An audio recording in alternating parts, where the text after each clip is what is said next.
dhexjooga haliita intuu dharka seexda dhexjooga haliita intuu dharka seexda halaalkana doona dhaliishana sheega cashuurta la dhuunta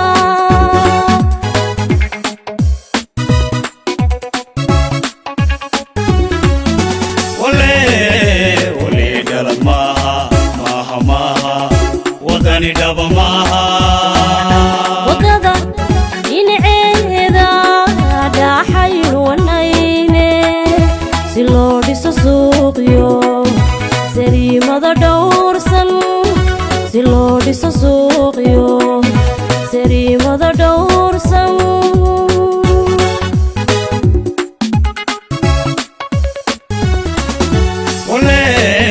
wale galad maaha wadani dhaba maaha wadada dhinaceeda dhaxayr wanayne si loo dhiso suuqyo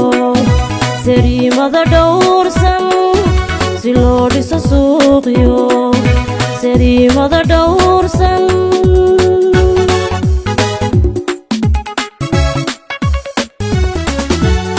waxaanu saaka bilownay oo muddo 3 cishaana soo socday dib u sixidda xaafadda masalaha la yiraahdo oo 2 degmo ka kooban Koobiyada May iyo Axmed Dhagax muddo dheer baa dadweynaha xaafadda deganay labada xaafadood deganay ay ka hadlayeen in qorshaha dib loo saxo xaafadda masalaha muddada imaka inta aanu shaqaynaynayba qof kasta oo degmada ka soo jeeda oo shiikha oo suldaana ama madax dhaqameeda ama ganacsata ama shacaba ama wax garadi wuxuu nagala hadlaa oo talada ugu weyn oo noo soo jeedinayay inaan dib u saxno qorshaha masaluhu sida magaciisa ka muuqata waa meel qurux badan oo aan kala dheerayn oo bannaan balse laakiin dhismayaashii laga dhisay iyo deerarkii SSSka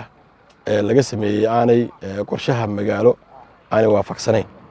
waxay ahayd halkan haddii qorshe wanaagsan ay hesho ama imaka kana wadnaha ugu garab gashaan inay noqoto xaafadda magaalada ugu quruxda badan sababtoo abuur maaha bannaanna maaha dhoobale maaha jeexjeexye maaha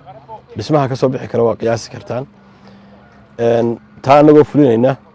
waxaanu go'aan ku gaadhnay ka guddi fulin ahaan iyo ka dowlad hoos ahaanba inaanu xaafadda masalaha la yiraahdo qorshaheeda dib u saxno si himilada iyo higsiga iyo wanaagga iyo quruxda ay doonayaan dadku ay halkan ay uga soo baxdo saadaradeed waxaan baaq u dirayaa dhammaan dadweynaha magaalada Hargeysa oo dhan waayo halkan xaafadda gaaraya cid gaaraya qabiil gaari ma degto cid waliba halkan dhul bay ku leedahay way degan tahay guriga ku leedahay way maxaan ku joogtaa inay u diyaar garoobaan qorsho dib u sixiddaas xaafadda la yiraahdo masalaha oo runtii ballaaran oo aan doonno wadooyin waaweyn inaanu ka samayno oo qurux badan isla markaana marka wadada laga saaro meesha ee qorshuhu saxmo inta yare ku soo hadhay qiimaheeda iyo quruxdeeda haddaad iibsatana qiimo wanaagsan bay ku jiraysaa haddaad dhisatana qurux wanaagsan baa kaaga soo baxaysa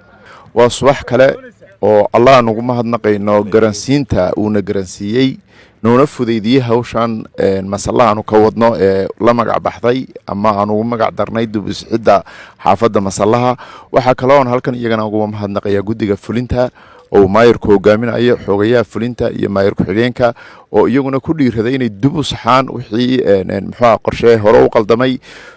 isla markaana halka laga sii wado qalad dambana halka lagu ilaaliyo aanu dib u dhicin waxa kale oo ugu mahadnaqay halkan culimada iyo waxgaradka kale iyo cuqaasha labada degmo Koobiyada May iyo Axmed Dhagax oo iyaguna hawshan qayb weyn ka qaatay maanta waxaanu hawlgalo 3 cisho ahaa oo shalay maaha dooraad bilaamay aan ku wadnaa masalaha degmada Koobiyada May iyo Axmed Dhagax hawlgaladaas oo ahaa in qorshaha dib loo saxo qorshihii hore u qalacsamay wadooyinkii oo la wada xidhay aan runtii aad moodo inay dadku si bilaa qorshaha iskaga degeen waxaan ugu baaqayaa guud ahaan dadweynaha ku dhaqan degmada Koobiyada May gaar ahaan dadka ku leh dhulka seesaska iyo deerarka masalaha Koobiyada May in ay kala qayb qaataan wadooyinka iyo dib u qorsheynta iyo dib u habeynta wadooyinka lagu samaynayo sidoo kalena wixii markii hore naga qaldamay aanu dib u saxano inaad nagala qayb qaadataan anigu waxaan u imidaan ka mid ahaa dadka cagaftu martay iyadoo weliba sharci ahaan sharcigaygii wax walba dhammaystiran yihiin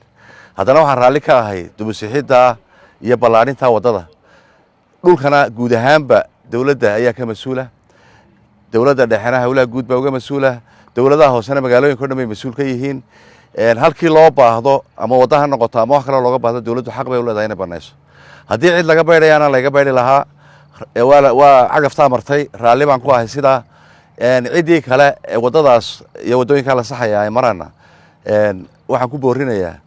in ay sideeda u raacaan waa qiimo u soo kordhaya waddanka inta kuu hadha ayaa qiimo yeelanaysa cid walba saasaan ku dardaaraynaa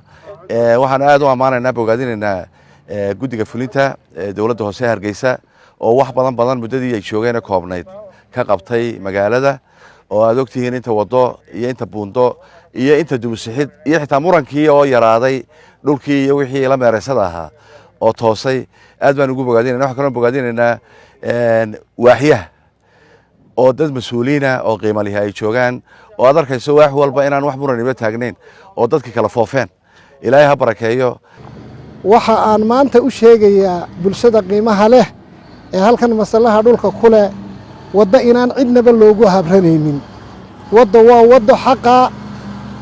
ay leedahay waddadu maaha mid uu waxa weeyaan qofku iska leeyahay bulshada ayaa leh oo xaq u leh qofka waddada gooyaana wuxuu noqonayaa qaadico dariiq ummaddii waxa weeyaan cunaqabatayn ku haya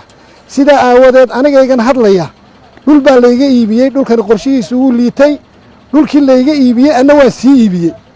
iminkana laba waddo isweydaara baa ku dhacayoo waa xeradaa madhan haddana waan ku qanacsanahay taa maanta sababta oo ah waxay dan iga yihiin haddii nasiibkaygu meeshii aan iibsaday ee aan dadka ka iibiyey ay waddadii ku dhacday waan haniyeynayaa waan hurayaa qof walba oo muwaadinina taasi waxa weeyaan wixii wadda ay ka goyso wixii qof kaa qaadaabaa xun oo waxa weeyaan laakiin wixii wadda ay kaa jartaay waxa weeyaan waa xaq marka horeba aanad lahayn ama ku qaldan ama ha lagu sharceeyo ama waxa weeyaan ha lagaa iibiye inaynu haniyeynayno nafurud samayno haddaynu doonayno inaynu dalka ka damqanayno oo aynu caasimadda doonayno in toonbalaankeedu hagaago waa inaynu hurnaa hantideenna cid kasta oo ay khusaysana waxaan ugu baaqayaa guda iyo dabadba in hawshaasi maanta aynu ka faa'iidaysanno oo nimankaa wax qabanaya ee maanta diyaarka u ah in la soxo toonbalinka caasimadda in wax lala qabsado qorshahan ballaadhan ee dibusixidda masallaha ee 31 May iyo Axmed Dhagax labadaba ah ee dawladda hoose ay maalmahan qaaday ololahan aad ka u ballaadhan ka xaafad ahaan ka odayaal ahaan iyo ka culimo ahaanba aad baan u soo dhawaynaynaa waananu ku faraxsannahay meel kasta oo wadda ah in markaasi la banneeyo oo qorshe xumayntii ama qorshihii xumaa ee saysaska iyo gidaarradaba loo dejiyey in runtii laga banneeyo aad iyo aad baan u soo dhawaynaynaa